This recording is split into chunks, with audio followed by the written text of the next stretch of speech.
ഞാൻ 28-നാണ് വരാനിരുന്നത്. അപ്പോൾ ഇപ്പം 4-ാമത്തെ ദിവസമാണ്. അപ്പോൾ ഇങ്ങനെ പെട്ടെന്ന് ഇന്നലെയാണ് അക്ബർ ട്രാവൽസിൻ്റെ ഈ ഒരു അനൗൺസ്മെൻറ്റ് കേട്ടത്. അപ്പോൾ ഉടനെ ബുക്ക് ചെയ്തു. അതാ സിറ്റുവേഷൻസ്, അവിടെ ആളുകൾ ജോലിക്ക് പോകുന്നുണ്ട്, എല്ലാം ഓപ്പൺ ആണ്, അതൊക്കെയാണ്. പക്ഷെ നമുക്ക് ഡെയിലി രാത്രി ഇങ്ങനെ അലേർട്ട് വരിക, അല്ലെങ്കിൽ നമ്മൾ കേൾക്കുക സൗണ്ട്, ഡ്രോൺസിൻ്റെ ഇതൊക്കെ അങ്ങനെ കാണുമ്പോൾ നമ്മളിങ്ങനെ ഇവിടെ നിന്നൊക്കെ ഉള്ളവർക്ക് ഒരു ടെൻഷൻ കൂടുമല്ലോ. എത്രയും നാട്ടിലെത്തണ ആൾക്കാരൊക്കെ നമ്മുടെ നാട്ടിലാണല്ലോ, അതുകൊണ്ട് അവിടെ ഉള്ളവർ പക്ഷേ അവർ ഓൾമോസ്റ്റ് ഓക്കെ ആണ്, കുഴപ്പമില്ല, വിത്തിൻ 3 days എല്ലാം ശരിയാവും എന്നുള്ള പ്രതീക്ഷയിൽ തന്നെയാണ്. സിനിമയുടെ ഭാഗമായിട്ട് പോയതാണ്? അല്ല, ഞാൻ അവിടെ ഒരു ഡാൻസ് ക്ലാസ്സിൻ്റെ വർക്ക്ഷോപ്പിന് പോയതാണ്.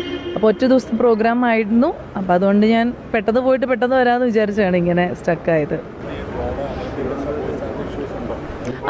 അതിങ്ങനെ നമുക്ക് കാണാം, അതിങ്ങനെ മിസൈലുകൾ പോകുന്നതും ഡ്രോണ്.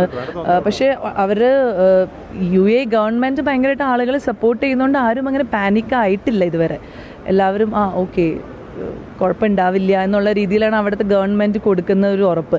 അപ്പോൾ അതാണ് ഞാൻ പറഞ്ഞു, ഇപ്പോൾ സിറ്റുവേഷൻസ് അവിടെ കറൻ്റ്ലി ആളുകളെല്ലാവരും ഓക്കെയാണ്, അങ്ങനെ ഭയങ്കരമായിട്ടൊരു ഭീതി ഇല്ല.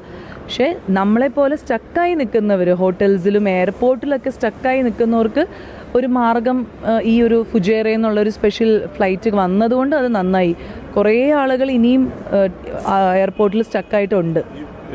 ഇത് അടച്ചതാണല്ലേ, വിമാനങ്ങളില്ലാത്തതാണല്ലേ പ്രധാന മെയിൻ പ്രശ്നം. കാരണം UK നിന്നും അവിടെ നിന്നൊക്കെ US നിന്നൊക്കെ വരുന്നവരെല്ലാവരും എയർപോർട്ടിൽ തന്നെ സ്റ്റക്കായിട്ടുണ്ട്. കുറേ പേര് ഹോട്ടൽസിൽ സ്റ്റക്കായിട്ടുണ്ട്. അപ്പം അങ്ങനെയുള്ളവർക്ക് എത്രയും പെട്ടെന്ന് ഒരു ഫ്ലൈറ്റ് ഓപ്ഷൻ കിട്ടിയാലാണല്ലോ ഇന്ത്യയിലേക്ക് എവിടെയെങ്കിലുമൊക്കെ എത്താൻ പറ്റുള്ളൂ. അപ്പോൾ ഈ ഒരു സർവീസ് ഇങ്ങനെ അക്ബർ ട്രാവൽസിൻ്റെ വന്നത് എന്തായാലും കുറേ പേർക്ക് ഗുണമായിട്ടുണ്ട്. ഇന്നിപ്പോൾ ഞങ്ങളുടെ ഫ്ലൈറ്റിൽ തന്നെ കുറേ പേര് വന്നു. ഇനി അവിടെ മുംബൈ, കാലിക്കറ്റ് എല്ലാം ഉണ്ട്.